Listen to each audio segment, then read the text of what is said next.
পরম দাতা ও দয়ালু আল্লাহর নামে শুরু করছি। আলিফ লাম মিম।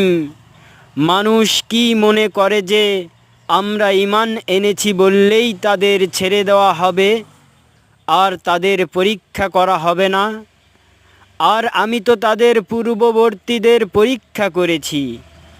ফলে আল্লাহ অবশ্যই জেনে নেবেন কারা সত্য বলে এবং অবশ্যই তিনি জেনে নেবেন কারা মিথ্যাবাদী।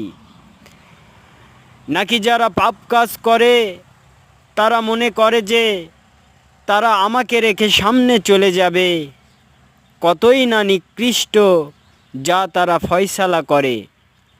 আর যে আল্লাহর সাক্ষাৎ কামনা করে সে জানিয়া রাখুক, অতঃপর নিশ্চয়ই আল্লাহর নির্ধারিত সময় আসবে। আর তিনি সর্বশ্রোতা, তিনি সর্বজ্ঞানী, তিনি পরাক্রমশালী। সূরা আনকাবুত আয়াত 1 থেকে 5।